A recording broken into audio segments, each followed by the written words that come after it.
ನಾರಾಯಣಂ ಸುರಗುರುಂ ಜಗದೇಕನಾಥಂ ಭಕ್ತಪ್ರಿಯಂ ಸಕಲಲೋಕನಮಸ್ಕೃತಂಚ ತ್ರೈಗುಣ್ಯವರ್ಜಿತಮಜಂ ವಿಭುಮಾದ್ಯಮೀಶಂ ವಂದೇ ಭವಘ್ನಂ ಅಮರಾಸುರಸಿದ್ಧವಂದ್ಯಂ ನಾರಾಯಣಂ ನಮಸ್ಕೃತ್ಯ ನರಂ ಚೈವ ನರೋತ್ತಮಂ ದೇವೀಂ ಸರಸ್ವತೀಂ ವ್ಯಾಸಂ ತತೋ ಜಯಮುದೀರಯೇತ್.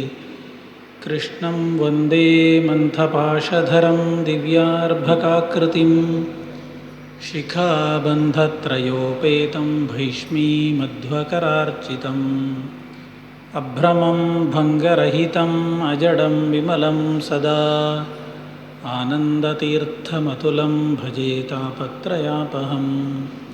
ಕಾಮಧೇನುರ್ಯಥಾ ಪೂರ್ವಂ ಸರ್ವಾಭೀಷ್ಟಫಲಪ್ರದಾ ತಥಾ ಕಲೌ ವಾದಿರಾಜ ಶ್ರೀಪಾದೋಭೀಷ್ಟದಃ ಸತಾಂ. ಶ್ರೀ ಗುರುಭ್ಯೋ ನಮಃ. ಮಹಾಭಾರತ ಚಿಂತನೆಯ ಆದಿಪರ್ವದಲ್ಲಿ ನಾವಿದ್ದೇವೆ. ಇವತ್ತು ಮೂರನೆಯ ದಿನದ ಉಪನ್ಯಾಸ. ನಿನ್ನೆ ಆಯೋಧ ಧೌಮ್ಯ ಅನ್ನುವ ಗುರುಗಳಿಗೆ 3 ಜನ ಶಿಷ್ಯರಿದ್ದು ಅವರಲ್ಲಿ ಒಬ್ಬ ಶಿಷ್ಯ ಬೈದ ಅನ್ನುವರು ಅವನ ಶಿಷ್ಯನಾಗಿ ಉದಂಕ ಬಂದದ್ದು. ಗುರುದಕ್ಷಿಣೆಯಾಗಿ ಏನನ್ನು ತರಬೇಕು ಅಂತ ಗುರುಗಳ ಹತ್ರ ಕೇಳಿದಾಗ ಆಚಾರ್ಯನಿಗೆ ಏನು ಬೇಕೋ ಅದನ್ನು ತಂದುಕೊಡು ಅಂತಾನೆ. ಅವಳು ಪೌಷರಾಜನ ಹೆಂಡತಿಯ ಕಿವಿಯಲ್ಲಿರುವ ಕರ್ಣಾಭರಣ ನನಗೆ ಬೇಕು, ತಂದುಕೊಡು ಅಂತಂದಾಗ ಉದಂಕ ಪೌಷರಾಜನಲ್ಲಿ ಸಾಗಿ ಹೆಂಡತಿಯ ಜೊತೆಗೆಲ್ಲ ಮಾತಾಡಿ ಕರ್ಣಾಭರಣವನ್ನು ತಂದಾಗ ಮಧ್ಯದಲ್ಲಿ ಅದಕ್ಕೋಸ್ಕರ ಕಾಯ್ತಾ ಇದ್ದ ತಕ್ಷಕ ಅದನ್ನು ಅಪಹರಿಸ್ತಾನೆ. ಇಂದ್ರನ ಪ್ರಾರ್ಥನೆಯ ಮೂಲಕವಾಗಿ ತಕ್ಷಕನಿಂದ ಹಿಂದೆ ಪಡೆದಂತಹ ಉದಂಕ ಗುರುಪತ್ನಿಗೆ ಅದನ್ನು ಒಪ್ಪಿಸಿ ತಾನು ಹಿಂದಿರುಗ್ತಾನೆ. ಆದರೆ ನಿಷ್ಕಾರಣವಾಗಿ ತಕ್ಷಕ ತನಗೆ ಕೊಟ್ಟ ಉಪದ್ರವವನ್ನು ಉದಂಕನಿಗೆ ಮರೀಲಿಕ್ಕೆ ಸಾಧ್ಯ ಆಗುವುದಿಲ್ಲ. ಆ ಕಾರಣದಿಂದ ನೇರ ಜನಮೇಜಯನ ಬಳಿಗೆ, ಪರೀಕ್ಷಿತನ ಮಗನಾದ ಜನಮೇಜಯನ ಬಳಿಗೆ ಸಾಕ್ತಾನೆ. ಅವನ ನಡೀತಾ ಇರುವ ಯಾಗವನ್ನೆಲ್ಲ ನಿಲ್ಲಿಸಿ ಪ್ರಶ್ನೆ ಕೇಳ್ತಾನೆ. ಇಂತಹ ಯಾಗದಿಂದ ಯಾವುದೇ ಪ್ರಯೋಜನ ಇಲ್ಲ. ನಿನ್ನ ತಂದೆಯ ಸಾವಿಗೆ ಕಾರಣರಾದ ವ್ಯಕ್ತಿ, ವಿಶೇಷವಾಗಿ ತಕ್ಷಕ, ಅದರ ಜೊತೆಯಲ್ಲಿ ಸರ್ಪಕುಲವನ್ನೇ ನಾಶ ಮಾಡುವ ದೊಡ್ಡದಾದ ಸರ್ಪಸತ್ರವನ್ನು ನಡೆಸು ಅಂತ ಉದಂಕ ಜನಮೇಜಯನ ಮನಸ್ಸನ್ನು ಬೇರೆ ಬೇರೆ ವಾಚೋ ಯುಕ್ತಿಗಳ ಮೂಲಕವಾಗಿ ಪರಿವರ್ತಿಸ್ತಾನೆ. ಉದಂಕನ ಮಾತನ್ನು ಕೇಳಿದ ಜನಮೇಜಯ, ಹೌದು, ಉದಂಕ ಹೇಳಿದ್ದು ಸರಿ, ನನ್ನ ತಂದೆಗೆ ತಕ್ಷಕನಿಂದ ಅಪಚಾರ ಆಗಿದೆ, ಅದಕ್ಕೆ ನಾನು ಪ್ರತೀಕಾರವನ್ನು ತೀರಿಸಬೇಕು ಅನ್ನುವ ಸಂಕಲ್ಪ ಮಾಡ್ತಾನೆ ಅನ್ನುವಲ್ಲಿಗೆ ನಿನ್ನೆಯ ಕಥೆಯನ್ನು ನಾವು ನಿಲ್ಲಿಸಿತ್ತು. ಈ ಒಂದು ಘಟನೆ ನಡಿಬೇಕು ಅಂತಾದರೆ ಅದಕ್ಕೆ ಒಂದೇ ಕಾರಣ ಇರುವುದಿಲ್ಲ. ಅನೇಕ ಕಾರಣ ಸಮೂಹಗಳು ಸೇರಿಕೊಂಡು ಒಂದು ದೊಡ್ಡ ಘಟನೆ ನಡೀತದೆ. ಆ ಅಂಶವನ್ನು ಮನಸ್ಸಿನಲ್ಲಿಟ್ಟು ನಾವು ಗಮನಿಸಿದಾಗ ನಮಗೆ ಸರ್ಪಸತ್ರ ಅದಕ್ಕೊಂದು ದೊಡ್ಡ ದೃಷ್ಟಾಂತವಾಗಿ ನಮ್ಮ ಕಣ್ಣು ಮುಂದೆ ಕಾಣಿಸಿಕೊಳ್ತದೆ. ಜನಮೇಜಯನಿಗೆ ಉದಂಕ ಪ್ರಚೋದನೆ ಮಾಡಿದ ಹೇಳುವುದು ಒಂದು ಕಾರಣ. ಅದರ ಜೊತೆಗೆ ಮಹಾಭಾರತ ಅದಕ್ಕೆ ಇನ್ನಿತರ ಕಾರಣಗಳು ಯಾವುದೆಲ್ಲ ಉಂಟು ಅನ್ನುವುದನ್ನು ನಮ್ಮ ಮುಂದೆ ಬೇರೆ ಬೇರೆ ರೀತಿಯ ಕಥೆಗಳ ಮೂಲಕವಾಗಿ ತಿಳಿಸಿಕೊಡುತ್ತದೆ. ಈ ಕಥೆಗಳನ್ನೆಲ್ಲ ನಿರೂಪಿಸುವುದು ಸರಳ ಅಲ್ಲ. ಅದು ಅನೇಕ ಬಾರಿ ಓದಿ ಮನನ ಮಾಡಿಕೊಂಡ ನಂತರ ನಿರೂಪಿಸಲಿಕ್ಕಾಗುವಂತಹ ಕಥಾಭಾಗಗಳು. ಆದಷ್ಟು ಸರಳವಾಗಿ ಗೊಂದಲ ಇಲ್ಲದಂತೆ ನಿಮ್ಮ ಮುಂದೆ ನಿರೂಪಿಸಲಿಕ್ಕೆ ಪ್ರಯತ್ನ ಮಾಡ್ತೇನೆ. ಅದರಲ್ಲಿ ಎಲ್ಲ ಅಂಶಗಳನ್ನು ತದ್ವತ್ತಾಗಿ ನಿರೂಪಿಸಿದರೆ ನಿಮಗೂ ಗೊಂದಲ ಆಗಿ ಹೋಗ್ತದೆ, ಅದರ ತಾತ್ಪರ್ಯ ಏನು ಅನ್ನುವುದು ಸ್ಪಷ್ಟ ಆಗುವುದಿಲ್ಲ. ಅದಕ್ಕೋಸ್ಕರವಾಗಿ ಅದರ ಒಂದು ಸಾರಾಂಶವನ್ನು ನಿಮ್ಮ ಮುಂದೆ ನಿರೂಪಿಸ್ತೇನೆ. ಈ ಪ್ರಕರಣದಲ್ಲಿ ಏನು ಹೇಳ್ತಾರೆ ಅಂದರೆ, ಅಷ್ಟು ದೊಡ್ಡ ಸರ್ಪಸತ್ರ ಆಗುವಾಗ ಆ ಸರ್ಪಸತ್ರದಲ್ಲಿ ಸಾವಿರಾರು ನಾನಾ ಜಾತಿಯ ಸರೀಸೃಪಗಳು ಸರ್ಪಗಳು ಬಂದು ಬಿದ್ದಾಗ ಅದನ್ನು ದಹನ ಮಾಡಿದ್ಯಾರು? ಅಗ್ನಿ. ಯಜ್ಞಕುಂಡದಲ್ಲಿ ಸಪ್ತಾರ್ಚಿಯಾಗಿ ಬೆಳಗುವಂತಹ ತನ್ನ ಜ್ವಾಲೆಗಳ ಮೂಲಕವಾಗಿ ಎಲ್ಲ ಆ ಸರ್ಪ ವಂಶವನ್ನು ದಹನ ಮಾಡಿದ್ದು ಅಗ್ನಿದೇವ. ಅವನಿಗೆ ಯಾಕೆ ಆ ಕಷ್ಟ ಬಂತು? ಒಂದು ಹವಿಸ್ಸನ್ನು, ತುಪ್ಪವನ್ನು, ಪುರೋಡಾಶವನ್ನು ಅಗ್ನಿಯಲ್ಲಿ ಹಾಕಿದಾಗ ಭಸ್ಮ ಮಾಡುವಂಥದ್ದು ಅಗ್ನಿದೇವನಿಗೆ ತೃಪ್ತಿಯ ಕೆಲಸ. ಅಂಥದ್ರಲ್ಲಿ ಈ ನೂರಾರು ಸರೀಸೃಪಗಳನ್ನು ಅಗ್ನಿಯ ತನ್ನ ಭಸ್ಮ ಮಾಡುವಂತಹ ಒಂದು ಪರಿಸ್ಥಿತಿ ಅಗ್ನಿಗೆ ಯಾಕೆ ಬಂತು ಅನ್ನುವಂಥದ್ದು ಪ್ರಶ್ನೆ ಬರ್ತದೆ. ಆ ಪ್ರಶ್ನೆಗೆ ಉತ್ತರ ಸಿಕ್ಕಿದಾಗ ಸರ್ಪಸತ್ರಕ್ಕೆ ಇನ್ನೊಂದು ಕಾರಣ ಏನು ಅನ್ನುವುದು ನಮಗೆ ಸ್ಪಷ್ಟ ಆಗ್ತದೆ. ಆ ಕಾರಣವನ್ನು ತಿಳಿಸ್ಲಿಕ್ಕೋಸ್ಕರವಾಗಿ ಮಹಾಭಾರತ ಒಂದು ದೊಡ್ಡದಾದಂತಹ ಕಥೆಯನ್ನು ನಮ್ಮ ಮುಂದೆ ತೆರೆದಿಡ್ತದೆ. ಉತ್ತರ ಸಿಕ್ಕುವುದು ಕೊನೆಗೆ, ಕಥೆ ಪ್ರಾರಂಭದಲ್ಲಿ ಉದ್ದವಾಗಿ ಉಂಟು. ಭಾರ್ಗವ ವಂಶದ ಕೆಲವು ಅಂಶಗಳನ್ನು ನಾನು ನೋಟ್ ಮಾಡಿಕೊಂಡಿದ್ದೇನೆ, ಧಾರಣೆಯಲ್ಲಿ ಉಳಿಯುವುದಿಲ್ಲ. ಭಾರ್ಗವ ವಂಶದ ವರ್ಣನೆಯನ್ನು ನನಗೆ ಮಾಡಬೇಕು ಅಂತ ಹೇಳಿದಾಗ ಹೇಳ್ತಾರೆ, ಭಾರ್ಗವನಿಗೆ ಪುಲೋಮ ಅನ್ನುವಂತಹ ಒಬ್ಬಳು ಹೆಂಡತಿ ಇದ್ದರು. ಇವರಿಬ್ಬರು ಮದುವೆಯಾಗಿ ದಾಂಪತ್ಯವನ್ನು ನಡೆಸ್ತಾ ಇರುವಾಗ ದಾಂಪತ್ಯದ ಫಲವಾಗಿ ಆ ಪುಲೋಮ ಅನ್ನುವ ಭಾರ್ಗವನ ಪತ್ನಿ ಗರ್ಭಿಣಿಯಾಗ್ತಾಳೆ. ಬಹುತೇಕ ಮಟ್ಟಿಗೆ ಇನ್ನು ಕೆಲವೇ ದಿನಗಳಲ್ಲಿ ಮಗುವನ್ನು ಹಡಿಲಿಕ್ಕೆ ಬೇಕಾದಂತಹ, ಪ್ರಸವಕ್ಕೆ ಬೇಕಾದ ಸಿದ್ಧತೆಯಲ್ಲಿರ್ತಾಳೆ, ತುಂಬು ಗರ್ಭಿಣಿಯಾಗಿರ್ತಾಳೆ. ಒಂದು ದಿನ ಭಾರ್ಗವರು ಆಶ್ರಮದಲ್ಲಿ ಇಲ್ಲದೇ ಹೊತ್ತಿನಲ್ಲಿ ಒಬ್ಬ ದೈತ್ಯ ಆಶ್ರಮಕ್ಕೆ ಪ್ರವೇಶ ಮಾಡ್ತಾನೆ. ಅವನ ಹೆಸರು ಕೂಡ ಈ ಹೆಣ್ಣಿನ ಹೆಸರೇ, ಪುಲೋಮ ಅಂತಲೇ ಆ ದೈತ್ಯನ ಹೆಸರು ಕೂಡ ಹಾಗೆಯೇ ಅಂತದೆ ಮಹಾಭಾರತ. ಬಂದರೆ ಈ ಭಾರ್ಗವ ಪತ್ನಿಯಾದ ಪುಲೋಮೆಯನ್ನು ನೋಡಿದ ದೈತ್ಯನ ಮನಸ್ಸು ವಿಚಲಿತ ಆಗಿ ಬಿಡುತ್ತದೆ.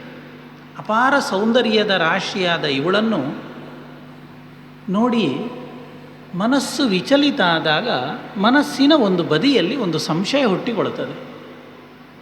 ಈ ಹೆಣ್ಣನ್ನು ನಾನು ಈ ಹಿಂದೆ ಎಲ್ಲೋ ನೋಡಿದ್ದೇನಲ್ಲ ಅಂತ. ಮತ್ತೆ ಕೂತು ನೆನಪು ಮಾಡಿಕೊಂಡಾಗ ಅವನ ಮನಸ್ಸಿಗೆ ಗೊತ್ತಾಗ್ತದೆ, ಒಂದಾನೊಂದು ಕಾಲದಲ್ಲಿ ಮದುವೆಯಾಗಬೇಕು ಅಂತ ನಾನು ಬಯಸಿದ ಹೆಣ್ಣು ಇವಳೇ ಅಂತ ಅವನ ಮನಸ್ಸು ಹೇಳ್ತದೆ. ಯಾವುದೋ ಒಂದು ಕಾಲದಲ್ಲಿ ಭೃಗುಪತ್ನಿಯಾದ ಪುಲೋಮೆಯನ್ನು ತಾನು ಮದುವೆಯಾಗಬೇಕು ಅಂತ ಈ ದೈತ್ಯ ಪುಲೋಮ, ಗೊಂದಲ ಮಾಡಿಕೊಳ್ಳಬೇಡಿ, ದೈತ್ಯ ಪುಲೋಮ ಮನಸ್ಸಿನಲ್ಲಿ ಬಯಸಿದ್ದ. ಯಾವುದೋ ಕಾರಣಗಳಿಂದ ಅವಳು ಸಿಗಲಿಲ್ಲ. ಆದರೆ ಮದುವೆಯಾಗಬೇಕು ಅನ್ನುವ ಅವನ ಮನಸ್ಸಿನ ಬಯಕೆ ಅದು ಹೋಗಿರಲಿಲ್ಲ, ಹಾಗೆ ಮನಸ್ಸಿನಲ್ಲಿ ಉಳಿದಿತ್ತು. ಇವತ್ತು ಆಕಸ್ಮಿಕವಾಗಿ ಆದರೂ ಕೂಡ ಮತ್ತೆ ಅವಳನ್ನು ಪಡೆಯುವ ಯೋಗ ತನಗೆ ಬಂದಿದೆ ಅಂತ ಮನಸ್ಸು ಹೇಳುತ್ತದೆ. ಆದರೆ ಗಟ್ಟಿ ಆಗಲಿಲ್ಲ. ಈ ಪುಲೋಮೆ ಯಾರು ಅನ್ನುವಂಥದ್ದು ದೈತ್ಯ ಪುಲೋಮನಿಗೂ ಇನ್ನೂ ಸ್ಪಷ್ಟ ಆಗಲಿಲ್ಲ. ಅದಕ್ಕೋಸ್ಕರವಾಗಿ ಭಾರ್ಗವರ ಆಶ್ರಮವನ್ನು ಪ್ರವೇಶ ಮಾಡಿದ ಅವನ ಮನಸ್ಸಿನ ಸಂಶಯವನ್ನು ಪರಿಹಾರ ಮಾಡಲಿಕ್ಕೆ ಯಾರೂ ಸಿಕ್ಕದೆ ಹೋದಾಗ ಅವರು ನಿತ್ಯ ಔಪಾಸನೆ ಮಾಡುವ ಅಗ್ನಿ ಅಲ್ಲಿ ಜ್ವಲಿಸ್ತಾ ಇತ್ತಂತೆ. ಪುಲೋಮನಿಗೆ ಯಾರಾದರೂ ಉತ್ತರ ಕೊಡಲಿಕ್ಕೆ ಒಂದು ಜನ ಬೇಕಲ್ಲ. ಆಗ ಆಶ್ರಮದಲ್ಲಿ ಜ್ವಲಿಸ್ತಾ ಇರುವ ಅಗ್ನಿದೇವನನ್ನು ದೈತ್ಯ ಪುಲೋಮ ಪ್ರಶ್ನೆ ಮಾಡ್ತಾನೆ. ತ್ವಮಗ್ನೆ ಸರ್ವಭೂತಾನಾಂ ಅಂತರ್ವರ್ತಸಿ ನಿತ್ಯದ ಸಾಕ್ಷಿವತ್ ಸರ್ವಭೂತೇಷು ಸತ್ಯಂ ಬ್ರೂಹಿ ಕವೇರ್ವಚಃ. ಏ ಅಗ್ನಿದೇವ, ಎಲ್ಲರೂ ನಿನ್ನನ್ನು ಸಾಕ್ಷಿ ರೂಪದಲ್ಲಿ ಸ್ವೀಕಾರ ಮಾಡ್ತಾರೆ. ಸಾಕ್ಷಿ ಅಂದರೆ ವಿಟ್ನೆಸ್.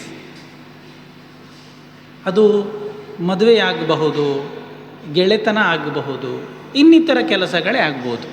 ಅಗ್ನಿ ಅನ್ನುವಂಥದ್ದು ಸಾಕ್ಷಿ. ನಾವು ಹೇಳ್ತೇವಲ್ಲ, ಅಗ್ನಿ ಸಾಕ್ಷಿಯಾಗಿ ವಿವಾಹ ಆದರೂ ರಾಮಾಯಣದಲ್ಲಿ ನೋಡಿತ್ತು. ರಾಮ ಮತ್ತು ಸುಗ್ರೀವರ ಸಖ್ಯ ಅದು ಅಗ್ನಿ ಸಾಕ್ಷಿಯಾಗಿ ನಡೆದಿತ್ತು ಅನ್ನೋದು. ಹೀಗೆ ಆದ್ದರಿಂದ ಅಗ್ನಿ ಯಾವುದನ್ನು ಸಾಕ್ಷಿ ನುಡಿತಾನೆ ಅದು ಪ್ರಮಾಣ ಅಂತ ನಿಶ್ಚಯ. ಅದರ ಬಗ್ಗೆ ಮತ್ತೆ ಗೊಂದಲ ಇಲ್ಲ.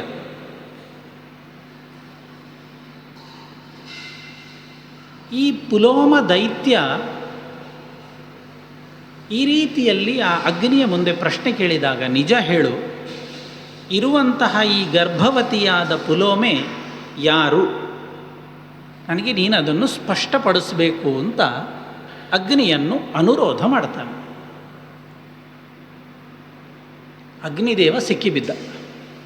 ಯಾಕೆ? ನಿಜ ಹೇಳಿದರೆ ಭೃಗುವಿನ ಪತ್ನಿಯಾದ ಪುಲೋಮೆಗೆ ತೊಂದರೆ ಬರ್ತದೆ. ಸುಳ್ಳು ಹೇಳಿದರೆ ದೈತ್ಯ ನನ್ನನ್ನು ಬಿಡಲಿಕ್ಕಿಲ್ಲ. ಈ ನಮ್ಮ ಕನ್ನಡ ಭಾಷೆಯಲ್ಲಿ ಅಡಕತ್ತರಿಗೆ ಸಿಕ್ಕುವುದು ಅಂತ ಹೇಳ್ತೇವಲ್ಲ, ಅಂತಹ ಪರಿಸ್ಥಿತಿ ಅಗ್ನಿದೇವನದ್ದಾಯಿತು. ಮಹಾಭಾರತ ಹೇಳುತ್ತದೆ, ಭೀತೋ ಅನೃತಾಚ್ಚ ಶಾಪಾಚ್ಚ ಭೃಗೋಹೋ ಇತ್ಯಬ್ರವೀತ್ ಶನೈಹಿ. ಅಗ್ನಿದೇವನಿಗೆ ಭಯ ಆಯ್ತಂತೆ. ಯಾಕೆ? ಅನೃತ ಮತ್ತು ಶಾಪ. ಅನೃತ ಅಂದರೆ ಸುಳ್ಳು ಅಂತ ಅರ್ಥ. ಸಂಸ್ಕೃತದಲ್ಲಿ ಋತ ಅಂದರೆ ಸತ್ಯ, ಅನೃತ ಅಂದರೆ ಸುಳ್ಳು. ಭೀತಃ ಭಯಗೊಂಡ ಅಗ್ನಿದೇವ. ಯಾವುದರಿಂದ? ಒಂದು ಶಾಪದ ಭಯ, ಇನ್ನೊಂದು ಸುಳ್ಳಿನ ಭಯ. ದೈತ್ಯ ಪುಲೋಮನಲ್ಲಿ ಒಂದು ಸುಳ್ಳು ಹೇಳಬೇಕು, ಅಗ್ನಿದೇವ ಸುಳ್ಳು ಹೇಳಿದ ಅಂತ ಆಗ್ತದೆ. ಒಂದು ವೇಳೆ ಸತ್ಯ ಹೇಳಿದರೆ ಭಾರ್ಗವನಿಂದ ಶಾಪ ಸಿಗ್ತದೆ, ಅಗ್ನಿದೇವನಿಗೆ ಗೊತ್ತುಂಟು. ಈ ಎರಡು ಗೊಂದಲದಲ್ಲಿ ಏನು ಮಾಡಬೇಕು ಅಂತ ತೀರ್ಮಾನ ಮಾಡಲಿಕ್ಕಾಗದೆ ಕೊನೆಗೆ ಭೃಗೋಹೋ ಇತ್ಯಬ್ರವೀತ್ ಶನೈಹಿ, ನಿಧಾನಕ್ಕೆ ಇವಳು ಭೃಗುವಿನ ಮಡದಿ ಅಂತ ಉದ್ಗಾರ ಮಾಡಿಬಿಡ್ತಾನೆ ಅಗ್ನಿದೇವ. ಇದು ಕೇಳಿದ ತಕ್ಷಣದಲ್ಲಿ ದೈತ್ಯ ಪುಲೋಮನಿಗೆ ಹಿಂದಿನ ಎಲ್ಲ ಸ್ಮರಣೆಗಳು ಬರ್ತದೆ. ನಾನು ಬಯಸಿದ ಹೆಣ್ಣು, ಒಂದು ಕಾಲದಲ್ಲಿ ಮದುವೆಯಾಗಬೇಕು ಅಂತ ಇಷ್ಟಪಟ್ಟ ಹುಡುಗಿ ಇವಳೇ ಅಂತ ತೀರ್ಮಾನ ಮಾಡಿ ಬಲಾತ್ಕಾರವಾಗಿ ಅವಳ ಕೈಯನ್ನು ಹಿಡಿದು ದರದರ ಅಂತ ಆಶ್ರಮದಿಂದ ಎಳೆದುಕೊಂಡು ಹೋಗ್ತಾನೆ. ಭೃಗುಪತ್ನಿ ಪುಲೋಮೆ ಪ್ರಾರ್ಥನೆ ಮಾಡ್ತಾಳೆ. ಒಂದು ಕಾಲದಲ್ಲಿ ಯಾವ ಘಟನೆಗಳು ನಮ್ಮ ಬದುಕಿನಲ್ಲಿ ಆಗಿ ಹೋಗಿತ್ತು ಅದನ್ನು ನೆನಪಿಟ್ಟುಕೊಂಡು ಈ ಸನ್ನಿವೇಶದಲ್ಲಿ ಈ ರೀತಿ ವರ್ತಿಸುವಂಥದ್ದು ಒಳ್ಳೆಯದಲ್ಲ. ನನ್ನ ಗಂಡ ದೊಡ್ಡ ತಪಸ್ವಿ, ಅವರ ಶಾಪಕ್ಕೆ ನೀನು ಗುರಿಯಾಗ್ತಿ, ಇಂತಹ ತಪ್ಪು ಕೆಲಸಗಳನ್ನು ಮಾಡಬೇಡ ಅಂತ ಪರಿಪರಿಯಾಗಿ ಪ್ರಾರ್ಥನೆ ಮಾಡಿದರೂ ಕೂಡ ದೈತ್ಯನ ದೇಹ ಬಲದ ಮುಂದೆ ಭೃಗುಪತ್ನಿ ಪುಲೋಮೆ ಅಸಹಾಯಕಳಾಗಿ ಹೋಗ್ತಾಳೆ. ಆಗ ಬಲಾತ್ಕಾರದಿಂದ ಅವಳನ್ನು ತನ್ನ ಶಕ್ತಿ ಪ್ರಯೋಗದ ಮೂಲಕವಾಗಿ ಕರ್ಕೊಂಡು ಹೋಗುವಾಗ ಯಾರಾದರೂ ತನ್ನನ್ನು ರಕ್ಷಿಸಲಿಕ್ಕೆ ಇದ್ದಾರಾ ಅಂತ ಆ ಪುಲೋಮೆ ಕರೆಯುವಂತಹ ಹೊತ್ತಿನಲ್ಲಿ ತುಂಬು ಗರ್ಭವತಿಯಾಗಿದ್ದ ಅವಳ ಶರೀರದಿಂದ ಆ ಗರ್ಭದಲ್ಲಿದ್ದ ಮಗು, ಅಮ್ಮ ಹೆದರಬೇಡ, ನಾನು ನಿನ್ನನ್ನು ರಕ್ಷಿಸ್ತೇನೆ ಅಂತ ಗರ್ಭದಿಂದ ಚ್ಯುತಿಯಾಗಿ ಜಾರಿ, ಚ್ಯುತಿ ಆಗುವುದು ಅಂತ ಹೇಳಿದರೆ ಗರ್ಭದಿಂದ ಜಾರಿ ಆ ಮಗು ಹೊರಗೆ ಬರ್ತದಂತೆ. ಗರ್ಭದಿಂದ ಚ್ಯುತಿಯಾಗಿ ಬಂದದ್ರಿಂದ ಅವನಿಗೆ ಚವನ ಅನ್ನುವಂತಹ ಹೆಸರು ಬಂತು. ಎಷ್ಟು ದೊಡ್ಡ ಬೈ ಬರ್ತ್, ಎಷ್ಟು ದೊಡ್ಡ ಪರಾಕ್ರಮಿ ಅಂದರೆ, ಆ ಹುಟ್ಟಿದ ಚವನ ಕಣ್ಬಿಟ್ಟು ಮೊದಲು ಪುಲೋಮ ಅನ್ನುವ ರಾಕ್ಷಸನ ದೈತ್ಯನನ್ನು ನೋಡ್ತಾನೆ. ಚವನನ ಕಣ್ದೃಷ್ಟಿಗೆ ಬಿದ್ದ ದೈತ್ಯ ಪುಲೋಮ ಭಸ್ಮ ಆಗಿ ಹೋಗ್ತಾನೆ. ಆದ್ದರಿಂದ ನಮ್ಮ ಭಾಷೆಯಲ್ಲಿ ಪ್ರೀಮೆಚ್ಯೂರ್ ಅಂತ ಹೇಳ್ತೇವಲ್ಲ, ಹಾಗೆ ತಾಯಿಯ ರಕ್ಷಣೆಗೋಸ್ಕರವಾಗಿ ಗರ್ಭದಿಂದ ಚ್ಯುತನಾದ ಕಾರಣದಿಂದ ಅವನಿಗೆ ಚವನ ಅನ್ನುವ ಹೆಸರು ಬರ್ತದೆ. ಈ ಮಗುವನ್ನು ಹಿಡಿದುಕೊಂಡು ಆ ಭೃಗುಪತ್ನಿಯಾದ ಪುಲೋಮೆ ತುಂಬ ಅಳ್ತಾಳಂತೆ. ಈ ಹೊತ್ತಿನಲ್ಲಿ ಇಂತಹ ಒಂದು ಸಂಕಷ್ಟ ನನಗೆ ಬರಬಾರ್ದಿತ್ತು, ದುರ್ದೈವಾತ್ ಬಂತು ಅಂತ ತುಂಬ ಅಳ್ತಾ ಕಣ್ಣೀರು ಹಾಕ್ತಾ ಹಾಕ್ತಾ ಹಾಕ್ತಾ ಆ ಮಗುವನ್ನು ತನ್ನ ಕೈಯಲ್ಲಿ ಹಿಡಿದುಕೊಂಡು ವಾಪಸ್ ಆಶ್ರಮಕ್ಕೆ ಬರ್ತಾಳೆ. ಅವಳು ಎಷ್ಟು ಅತ್ತಿದ್ಲು ಅಂದರೆ, ಅವಳ ಕಣ್ಣೀರು ಒಂದು ನದಿಯಾಗಿ ಹರಿತದಂತೆ. ಅದಕ್ಕೆ ವಧೂಸರ ಅನ್ನುವಂತಹ ಹೆಸರು. ಇವತ್ತು ಕೂಡ ಆ ನದಿ ಉಂಟು ಅನ್ನುವಂತಹ ನಂಬಿಕೆ ನಮ್ಮ ಕಾಲದಲ್ಲಿ ಉಂಟು ಅಂತ ಹೇಳ್ತಾರೆ. ಸರಿ, ಚವನನ್ನು ಕರ್ಕೊಂಡು ಆಶ್ರಮಕ್ಕೆ ಬಂದು ಕೂತ್ರೆ ಸ್ವಲ್ಪ ಹೊತ್ತಿನಲ್ಲಿ ಭಾರ್ಗವರು ಬರ್ತಾರೆ. ಬಂದರೆ ನೋಡಿದ ತಕ್ಷಣ ಅವರಿಗೆ ಗೊತ್ತಾಗ್ತದೆ ಏನೋ ಒಂದು ವ್ಯತ್ಯಾಸ ಆಶ್ರಮದಲ್ಲಿ ಸಂಭವಿಸಿ ಹೋಗಿದೆ. ಏನಾಯಿತು ಅಂತ ಹೆಂಡತಿಯನ್ನು ಕರೆದು ಕೇಳ್ತಾರೆ. ಪಾಪ ಎಲ್ಲ ಕಥೆ ನಡೆದದ್ದನ್ನು ಗಂಡನ ಮುಂದೆ ನಿಷ್ಕಲ್ಮಶವಾಗಿ ಅವಳು ತೆರೆದಿಡ್ತಾಳೆ. ಆ ಕಥೆಯನ್ನು ಕೇಳಿದ ಭಾರ್ಗವರಿಗೆ ಭಯಂಕರ ಸಿಟ್ಟು ಬರ್ತದೆ. ಸಿಟ್ಟು ಯಾರ ಮೇಲೆ? ಅಗ್ನಿಯ ಮೇಲೂ ಸಿಟ್ಟು ಬರ್ತದೆ. ಭಾರ್ಗವನ ದೈತ್ಯ ಪುಲೋಮನ ಮೇಲೆ ಸಿಟ್ಟು ಮಾಡುವ ಅಂತ ಹೇಳಿದರೆ ಮಗ ಅವನನ್ನು ಸುಟ್ಟು ಭಸ್ಮ ಮಾಡಿ ಆಯಿತು, ಇನ್ನು ಅವನ ಮೇಲೆ ಸಿಟ್ಟು ಮಾಡಲಿಕ್ಕೆ ಏನಿಲ್ಲ, ಅವನ ಸುಟ್ಟ ಭಸ್ಮ ಮಾತ್ರ ಇರುವುದು. ಹತ್ತಿರದಲ್ಲಿ ನೋಡಿದರೆ ಅಗ್ನಿ ಕುಂಡದಲ್ಲಿ ಜ್ವಲಿಸ್ತಾ ಇದ್ದಾನೆ. ನೋಡ್ತಾರೆ, ನಾನು ನಿತ್ಯ ತ್ರಿಕಾಲದಲ್ಲೂ ಕೂಡ ನಿನ್ನಲ್ಲಿ ಆಹುತಿಯನ್ನು ಕೊಟ್ಟು ಶ್ರದ್ಧೆಯಿಂದ ಆರಾಧಿಸ್ತಾ ಬರ್ತಾ ಇದ್ದೇನೆ.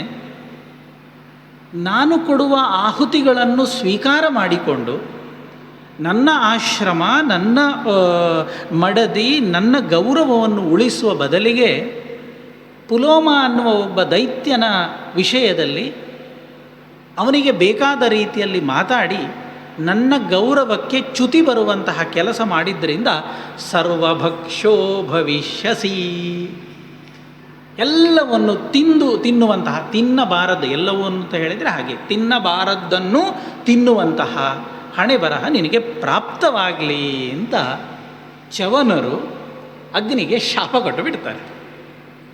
ಇದು ಮುಂದೆ ನಡೆಯುವಂತಹ ಸರ್ಪಸತ್ರಕ್ಕೆ ಇನ್ನೊಂದು ನಿಮಿತ್ತ. ನೋಡಿ, ನಾನು ಆಗ ಹೇಳಿದ ಹಾಗೆ ಕತೆ ತುಂಬ ಕಷ್ಟ. ಅದು ನಿಮ್ಮ ಮುಂದೆ ಹೀಗೆ ಹೇಳಬೇಕು ಅಂತಾದರೆ ಸಾಕಷ್ಟು ಓದಿ ಅಧ್ಯಯನ ಮಾಡಿಕೊಂಡು ಬಂದು ಹೇಳಬೇಕಾಗ್ತದೆ. ಒಂದು ಘಟನೆಯ ಹಿಂದೆ ಎಷ್ಟೆಲ್ಲ ಕಾರಣಗಳಿರ್ತವೆ ಅನ್ನುವುದನ್ನು ಮಹಾಭಾರತ ನಮ್ಮ ಮುಂದೆ ತೆರೆದಿಡುವಂತಹ ಸೊಬಗು ಅಪೂರ್ವವಾದದ್ದು. ಇದು ಶಾಪ ಕೊಟ್ಟು ಬಿಡ್ತಾರೆ. ಆಗ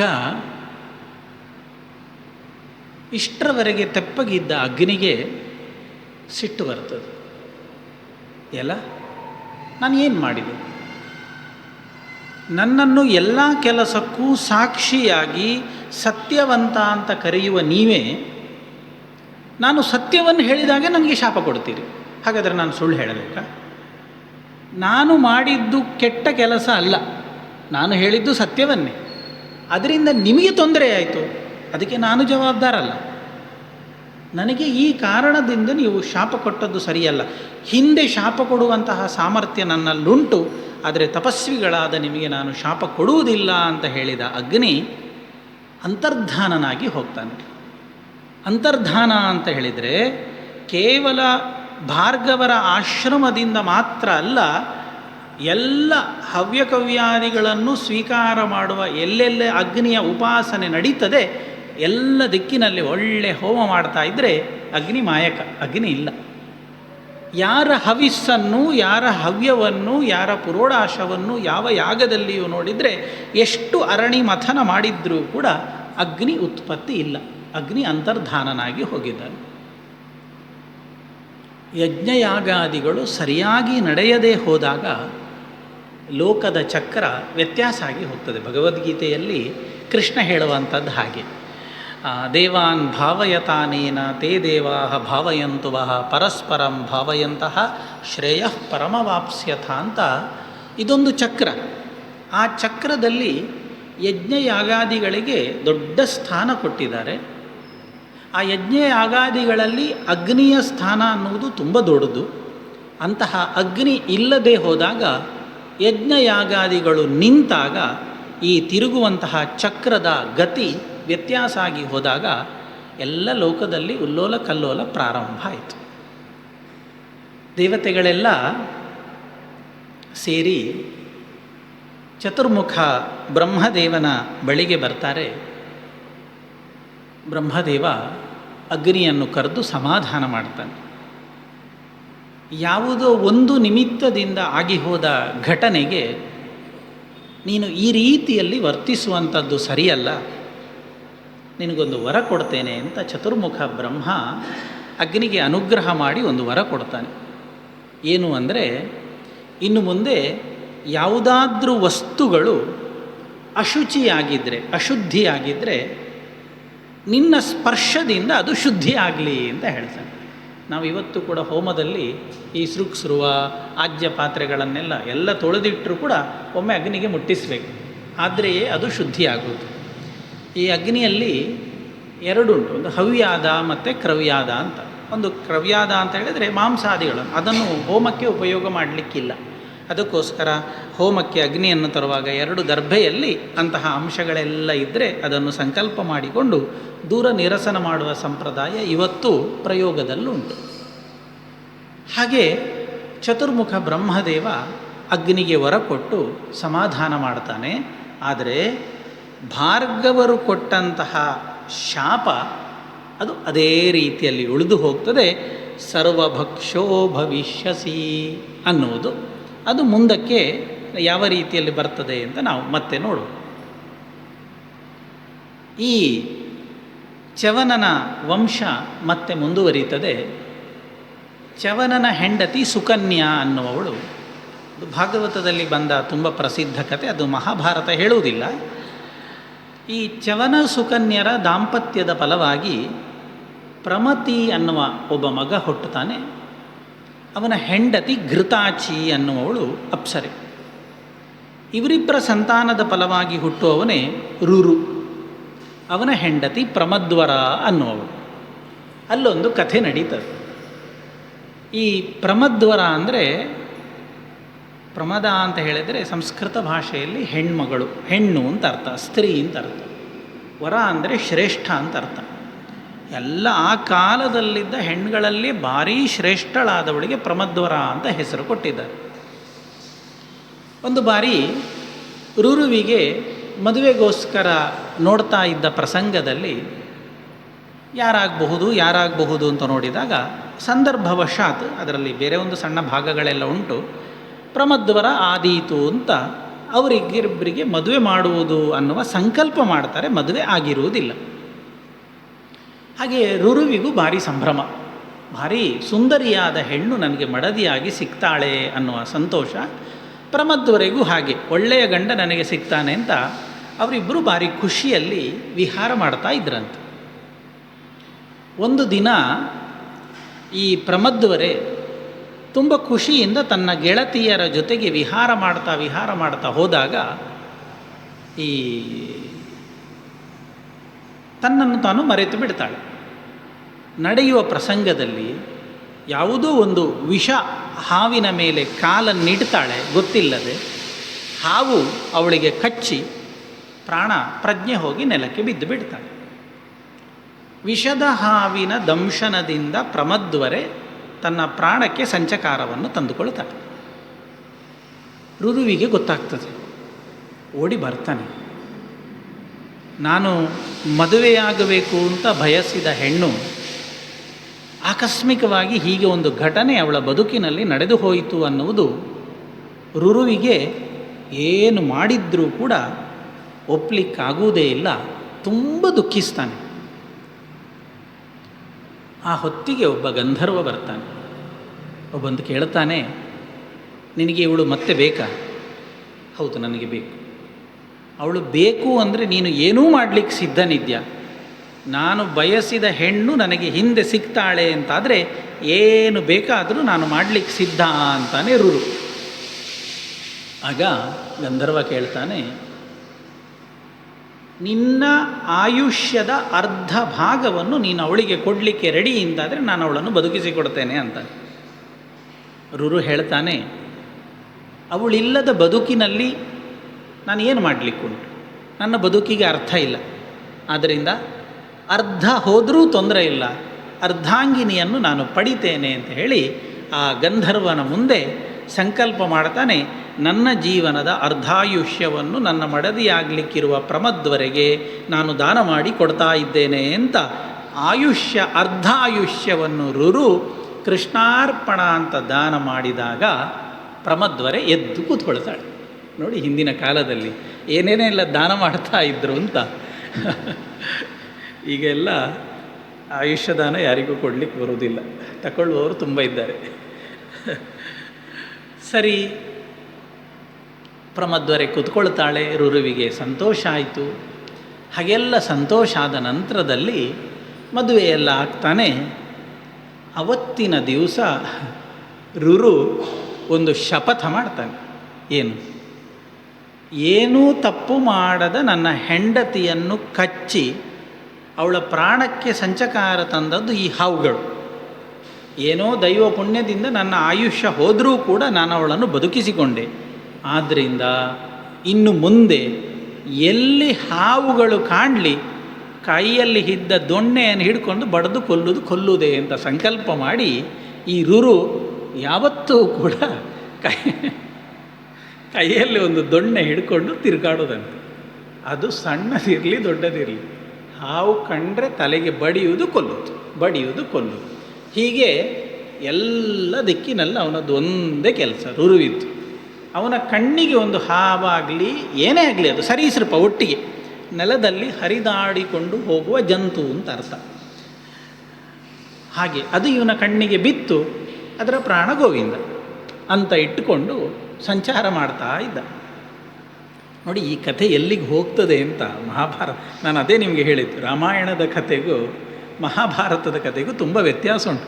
ಅದು ನಮ್ಮನ್ನು ಕಾಡು ದಾರಿಯಲ್ಲಿ ಹೋದ ಹಾಗೆ ಎಲ್ಲೆಲ್ಲಿಗೋ ಕರ್ಕೊಂಡು ಹೋಗ್ತದೆ. ಸರಿ, ಹೀಗೆ ರುರು ಮತ್ತು ಎಲ್ಲವನ್ನು ಮಾಡ್ತಾ ಸರ್ಪಗಳನ್ನು ಕೊಲ್ತಾ ಹೋಗ್ತಾನೆ. ಒಂದು ದಿನ ಹೋಗ್ತಾ ಇರುವಾಗ ಒಂದು ಕೆರೆ, ಸಂಸ್ಕೃತದಲ್ಲಿ ಅದಕ್ಕೆ ಡುಂಡುಭ ಅಂತ ಕರೀತಾರೆ. ನಾವು ನಾಗರ ಹಾವಲ್ಲ, ಕೆರೆ ಹಾವು, ಈ ಮನೆಗೆಲ್ಲ ಬರ್ತದಲ್ಲ ಅದೇ.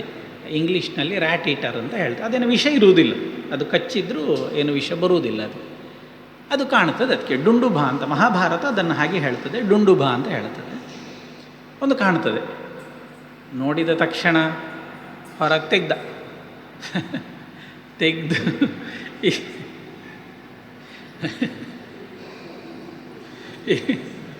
ಇನ್ನೇನು ಅದರ ತಲೆಗೆ ಬಡಿಬೇಕು ಅಂತಾಗುವಾಗ ದಮ್ಮಯ್ಯ ಬಿಟ್ಟು ಹೇಳ್ತೀವಿ. ಎಂತಾಗಿದೆ, ನನ್ನನ್ನು ಯಾಕೆ ಕೊಲ್ತಾ ಇದ್ದಿ? ನಾನು ಎಂಥ ತಪ್ಪು ಮಾಡಿದೆ, ಎಂಥ ಅಪರಾಧ ಮಾಡಿದೆ ನಿನಗೆ? ಅದಕ್ಕೆ ರುರು ಹೇಳ್ತಾನೆ, ನೀನೆಂಥದ್ದು ಮಾಡಲಿಲ್ಲ, ನನಗೆ ಸಹ ಗೊತ್ತುಂಟು. ಆದರೆ ನಿನ್ನ ವಂಶದವರು ಇದ್ದಾರಲ್ಲ, ನನಗೆ ಮಾಡಿದ ತೊಂದರೆ ಸಣ್ಣದೇನಲ್ಲ.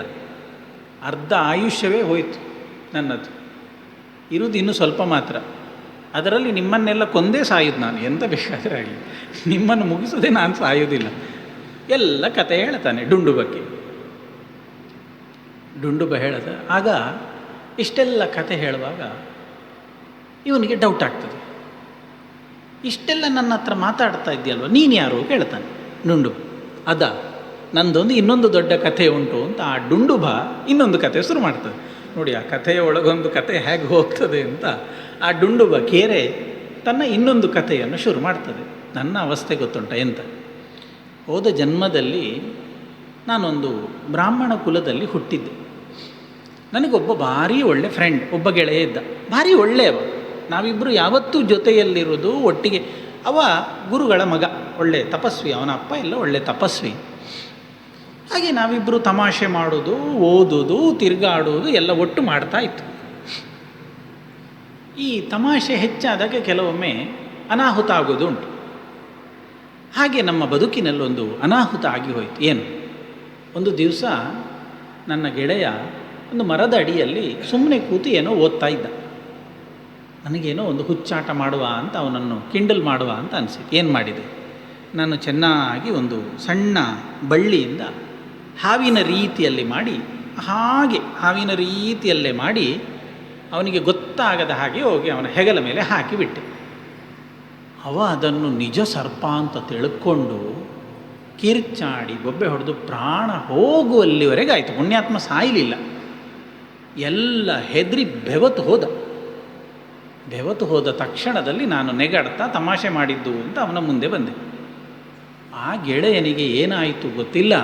ನನ್ನನ್ನು ನೋಡಿ, ಒಂದು ಗೆಳೆತನಕ್ಕೂ ಒಂದು ಮಿತಿ ಬೇಕು, ತಮಾಷೆಗೂ ಒಂದು ಮಿತಿ ಬೇಕು, ನೀನು ಎಲ್ಲ ಹದ್ದುಗಳನ್ನು ಮೀರಿದ್ದಿ, ಆದ್ದರಿಂದ ಬರುವ ಜನ್ಮದಲ್ಲಿ ನೀನು ಕೇರೆಯಾಗಿ ಹಾವಾಗಿ ಹುಟ್ಟಿ ಬಾ ಅಂತ ಶಾಪ ಕೊಟ್ಟು ಬಿಟ್ಟ.